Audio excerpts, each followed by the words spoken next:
In the main tent of the Windward Plains camp, you can find these two researchers. Throughout the game, they'll give you different side quests to go and collect certain species of endemic life throughout the various regions of the game.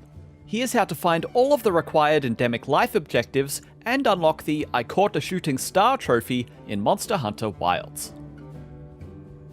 This video covers all of the requests that lead into the Shooting Star trophy, but if you've done some of these already or you're just after that final creature, we've put timestamps below so you can jump to the specific place where you need the help. Dareel and Sameen will give you quests in batches of 2s, one for each researcher. The first pair of quests can be started after finishing Chapter 1-3 of the main story. Dareel will ask you to catch a Tracktail lizard in the Windward Plains. These are fairly common to find in the dunes to the south. You will usually find a pair near the oasis, and also close to the rocks that lead to the other areas under and around the dunes.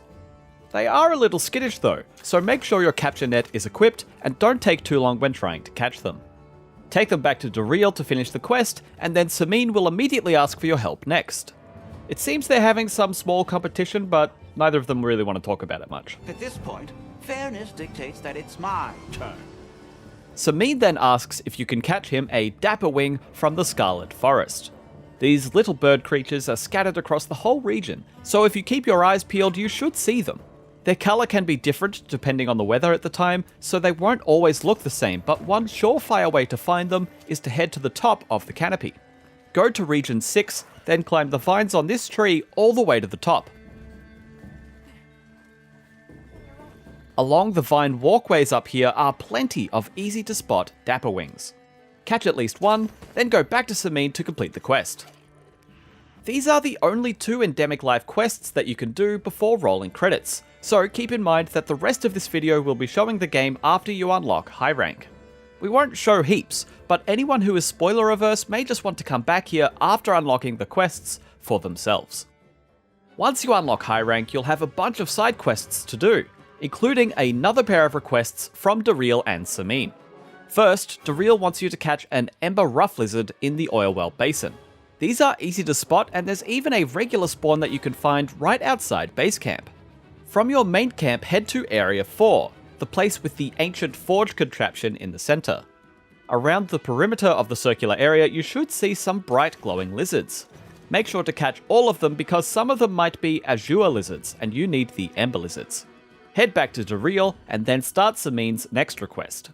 He wants you to go now to the Ice Shard Cliffs and catch a Rime Beetle. These little guys roll snow around in the region and carry slinger ammo that you can use in combat. These creatures are the easiest of them all to find, as not only will your scout flies point them out to you, but you can also identify where the Rime Beetles are on your map ahead of time. Just find the blue symbol, go straight to them and snag one with your net before returning to Sameen. The last pair of quests unlock once you've completed Chapter 4. Head back to the tent and talk to Dareel. He says this is his final request and he's asked you to catch a rare Gillopod, which is a rare type of pillowpod, from the ruins of Wyveria. These nondescript creatures stick to the walls like a band-aid and just sit there, so the trick is finding the right spot to snap up the rare one.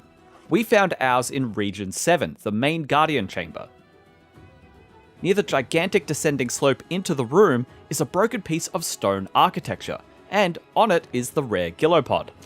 You can pick it from its larger size and slightly different colour. Snap it up, and then it's back to the tent to hand it in to Dareel before talking once more to Sameen. While the Gillopod was the easiest to catch, the Sandstar is definitely the hardest. Sameen wants you to find the Sandstar in the Windward Plains, and you might not stumble across it in normal play. According to Sameen and the quest description, the creature only appears at night and will give chase as soon as it's spotted. If it's not currently nighttime, make use of the rest feature in your tents to change it to nighttime. Sameen also says they have sensitive hearing, so grab a screamer pod from the flying Baunos in the dunes so you've got that ready when you see the critter. We only found them once we started walking on foot instead of running everywhere on Sacred, but honestly the creature is hard enough to find that the only reliable thing we can suggest right now for how to find it is to be prepared to wait. It's taken us anywhere from 5 to 45 minutes to find. We usually found them in the area between regions 12 and 13, near where the rocky canyon opens up to the dunes. The Sandstar is bright blue and skitters really quickly across the sand. Once it's morning, it will burrow into the ground and disappear. When the little creature has appeared, get your screamer pod ready. Blast it with the sound and then very quickly change to your capture net, aim and fire. The screamer pod incapacitates it, but only for a few seconds, so you've got to be fast on the net. We did manage to catch one without the use of screamer pods, but it was a massive hassle. So mastering the screamer pod and swap technique is definitely the way to go. Once you've netted the pesky thing, you'll receive the I Caught a Shooting Star trophy, and you can now finish this quest by returning to Sameen one last time. That's all there is to it for these quests. For more help with side quests, fishing, or dealing with larger and more deadly creatures, be sure to check back in on our ever-expanding Monster Hunter Wilds wiki.